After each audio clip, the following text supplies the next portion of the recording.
Okay, this morning I sent an email to Charles Wenzel, author of this web page, requesting permission to use it as a educational tool, and I got a nice email back from him granting me permission. So we'll take this as our first exercise, and I think it's going to be a good one. There's going to be one problem, but we'll see if it affects you or not. This is a little circuit which allows you to test a transistor. Now the diagram set up here, the schematic, is set up with a 2N2222, but you can use any NPN transistor here. And if you invert the power supply, you can put a PNP here. Now let's quickly examine the schematic. He's got a signal generator here that has an internal impedance of 50 ohms. So this part right here is not what we're going to build. We're going to build the rest of this. And it's just, you hope that whatever you use as a signal generator has a 50 ohm internal impedance, and that it's constant across the whole RF spectrum that you are going to scan. The circuit's pretty simple. It's got 1, 2, 3, 4, 5, 6, 7, 8, 9, 10, 11, 12 resistors. 1, 2, 3, 4 capacitors, and these are those little monolithic, I think they're called multi-layer ceramic capacitors. They're the ones that look like the little yellow-orange M&Ms.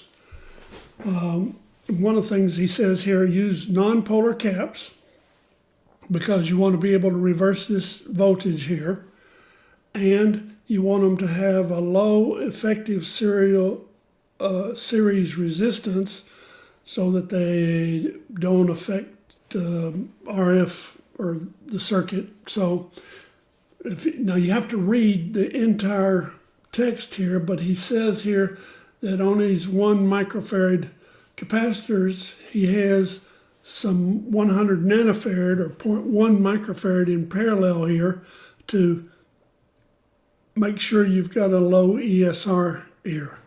Later on, we're going to test some stuff with an LCR meter to measure the quality factor. It can affect a circuit. Now, what he does is he says the test is done at about 10 milliamperes.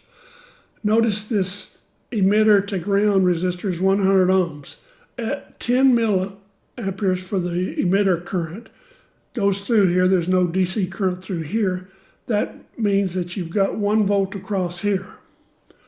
Now what I'm going to do is, I'm going to show you a data sheet, but some manufacturers will test the transition frequency, F sub t, under different conditions, and we're going to do that here. Some manufacturers will want the collector to emitter voltage to be 5 volts or 8 volts, etc. So we're going to test this circuit, not only what it was designed for here, but do some little side experiments. Another little bit of trivia here. See a 50 ohm resistor here and a 50 ohm resistor here? No such thing. If you go and look on, I recommend you just go to Amazon and look for a resistor kit and look at the different ones. You look at 1/4 watt carbon and 1/4 watt metal film, and you'll find out that, okay, they've got a 47 ohm and maybe a 57 or something like that, but there's no 50. So what I'm going to do is I'm going to generate a 50 ohm resistor by putting 2 100 ohms in parallel, because 100 ohm is one of the standard values in a standard set of resistors. Also, since we're not using any power here, you can use that 1/8 watt or 1/4 watt. And I think that's all we need. Now, Mr. Wenzel, Charles, down here was nice enough to give us an LTSpice file with a model for a 3904, which is perfect because I went, and I've already done this in restoring my lab, I went to AliExpress and I found this vendor that sold me 1,000 2N 3904s for $8 and something. Now, I told this to somebody else and they bought one, so you'll see here it'll come up that he sold two, so he increased the price to $14.17. And with $6 shipping, that brings a total to $20 and some change, which means that you're paying 2 cents per transistor. Now, another concern, people are paranoid, but you worry about whether this vendor is got real parts or fake parts. Well, this guy's got 5 million transistors. Says there's 4,979 available. He's sitting on a pile of money, dead money, if these are fake. So we're going to test them. Now, you've got an option here, and they're different prices. 3904 is the one I bought. Another popular, just generic NPN is the 2N22. You see what happened there? Did he change the price? The price changed. It was 1501, but then it went down. Weird. Another NPN is the 2N4401. A little more expensive. I mean, a tenth of a cent or whatever. The 2N4401 was popular with Dave Benson, NN1G, now K1SWL, member of the Hall of Fame and designer of a number of transceivers at Small Wonder Labs, retired. So also the 3906 is a PNP, but we don't need, we're going to need some 3906s, but we don't need 1,000 of them. So we're going to get a small batch somewhere else. The 2N7000 here is a JFET, is a field effect transistor. They're 4 cents a piece. We're not going to use many of those. We're going to go use J310s. So we'll get to that later. So going back to this, we're going to go and I'm going to use 3904s because it's used a lot by Wes Hayward et al. And other people. So a lot of times you'll see somebody have an NPN, just plug in 3904 and most likely the circuit will work. Another thing, this 50 ohm internal impedance of this meter or generator, if you work out, do this by hand, get you a calculator. What's the impedance from here to ground across this branch of the circuit? Well, if you got 100 in parallel with 1K, that's about 90 something. In series with 10 and 10 in parallel is 5. In parallel with 50, that's 4 something, so that's pretty close to 100 ohms. Do the same here, 560 with 100 in series with 27. That should be close to 100, so 100 and 100 in parallel ought to be 50. So that'll get you the maximum energy transfer. Now you don't have to have this, it's just that when you do this, whatever meter or generator you're using, the meter on the generator, whatever voltage it shows should be applied across here.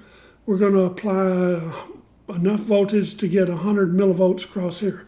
Now I'm going to put the 50 here and the 50 here because I'm going to use a scope, and I have a homebrew RF probe. If you don't have a scope and you don't have an RF meter, then look in EMRFD or look in the ARRO handbook on how to build an RF probe to be used with your digital multimeter. Bunch of stuff going on at once.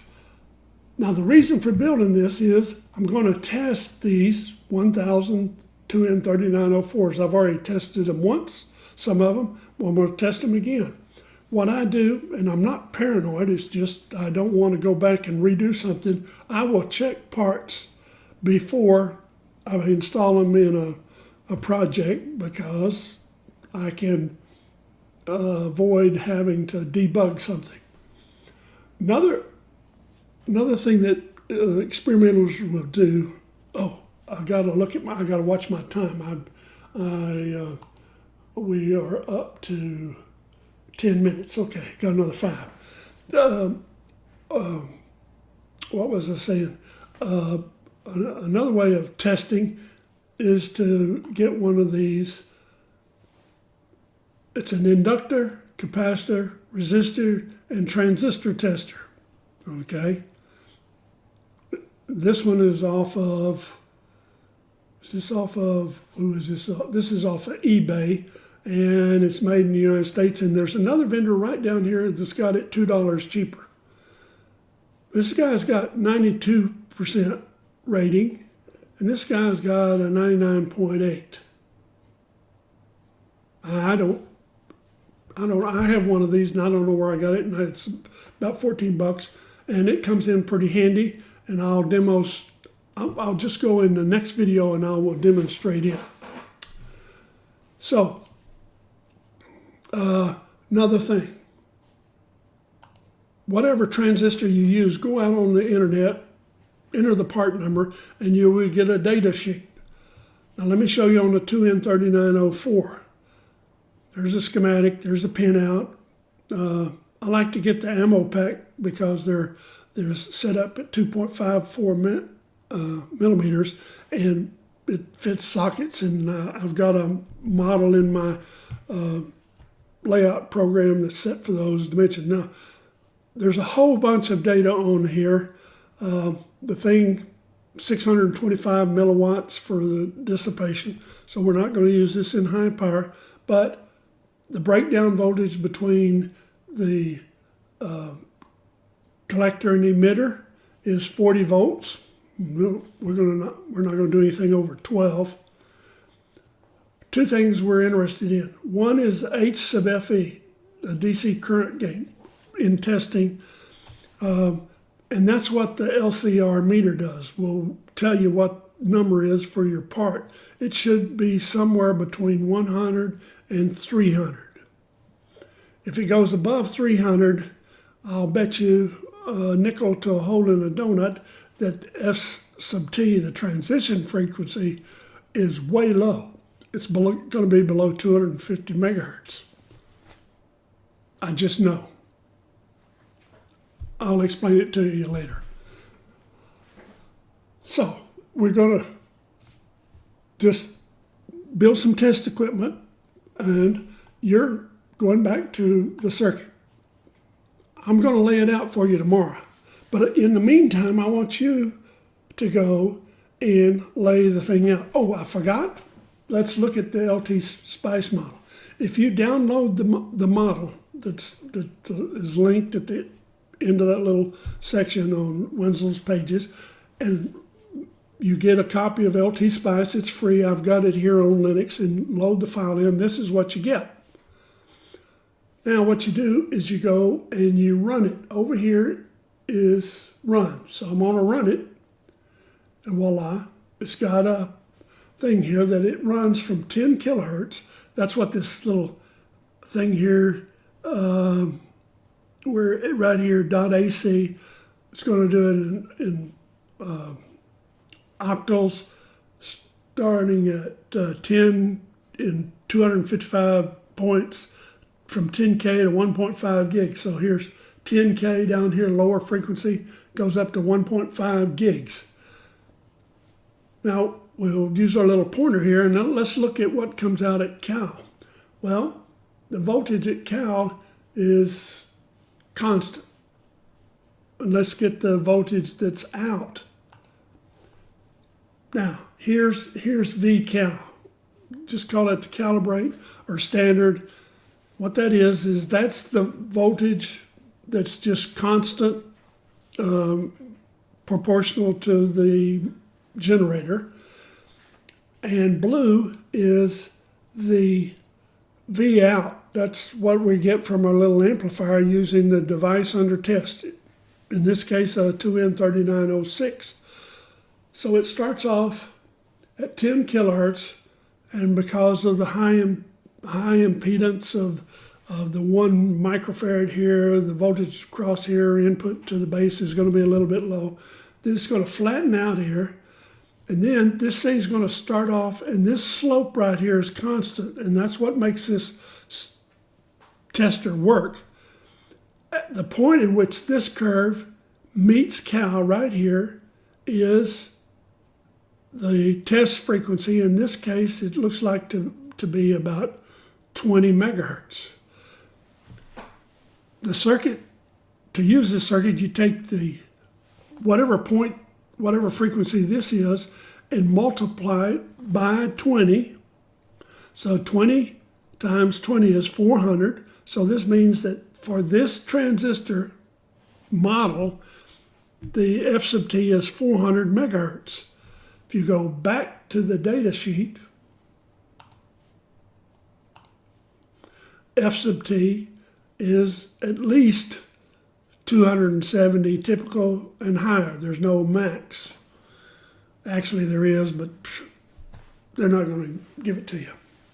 So we're going to measure our transistors and make sure that F sub t is at least 250. So that means that my signal generator, now 250 would be, there's 200, 220. So if I've got a signal generator that goes to like 15 megahertz, I'll be good enough to measure up to 300 megahertz F sub t. And if I haven't gotten to that point, then I know it's above that and my transistor's good.